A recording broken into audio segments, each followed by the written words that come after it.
Welcome to The Explainer. You know, we often think of historical events as fixed, kind of set in stone. But today, we're going to look at one single event, Indian independence, and see how it's being interpreted in two totally different ways, creating two powerful and really distinct visions for what freedom truly means. So here's the plan. We'll start by comparing those two visions, and then we'll find their common ground in history.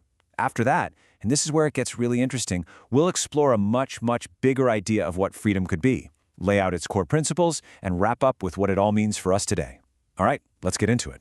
All right, first up, these two visions of freedom. The source material we're digging into today shows two very different ways people are thinking about Independence Day. One is probably what you're most familiar with. It's all about history, celebrating the past, national pride. The other one, though, it's a bit more philosophical. It's really pushing us to think bigger. So you can see here, it's really two parallel stories spinning out from the same starting point. On the one hand, you have the historical celebration. It's a narrative of sacrifice, which leads to national pride in celebrating modern achievements. It's a story of, look how far we've come. But then, on the other hand, you have this philosophical call. It takes that exact same history of sacrifice and asks, okay, so what's next? It's a call to expand our idea of freedom to include, well, everything, the environment, animals, the whole shebang. But here's the crucial thing. Even though these two interpretations end up in very different places, they both start from the exact same point. They stand on this powerful, shared foundation, the immense, undeniable sacrifice of India's freedom fighters. That's the bedrock for both narratives. And that historical story, it's filled with these incredibly powerful moments of both pain and resilience. The source points to events like the tragedy at Jallianwala Bagh, the sheer defiance of the Dandi March, the absolute devastation of the Bengal famine. These aren't just dates in a history book. They were the crucibles that forged a nation's resolve to be free.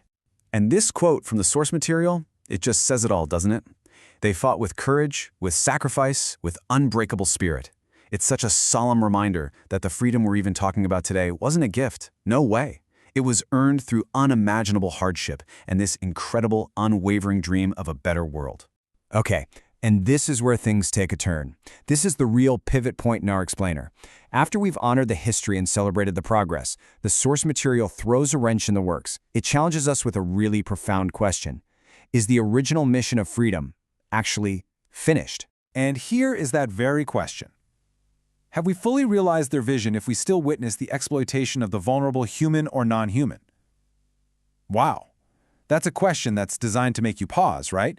It's basically saying, hey, if the entire point was to build a nation free from oppression, then maybe we need to look at all forms of oppression, not just the ones between people. So this right here is the absolute core of that second vision. It's this pretty radical idea that maybe true, complete independence means we have to widen our circle of care.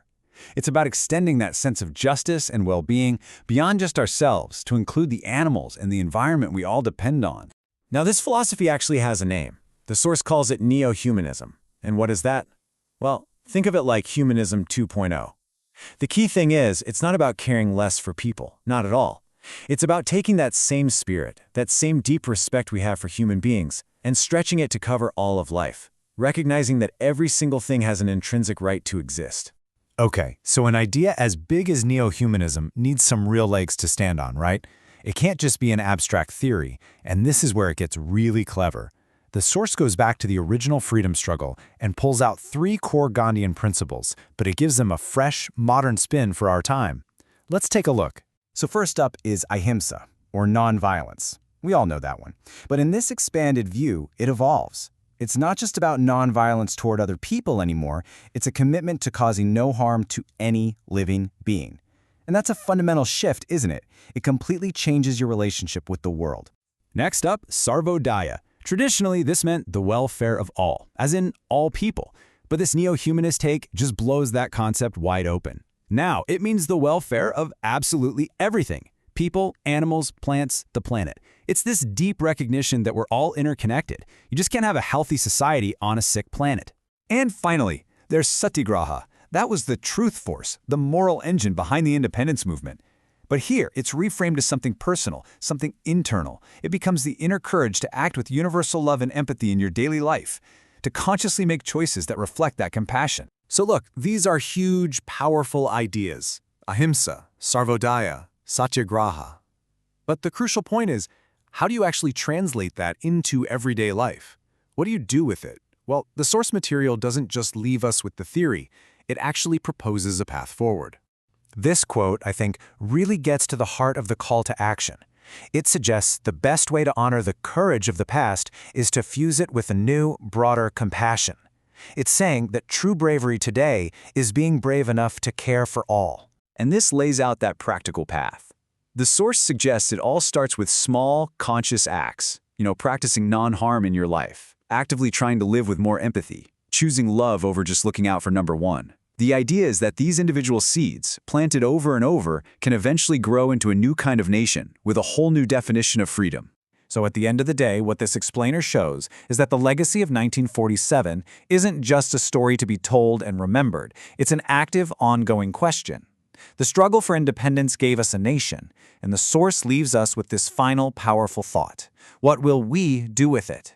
What that nation stands for and who it offers freedom to, well, that's a question that every generation has to answer for itself.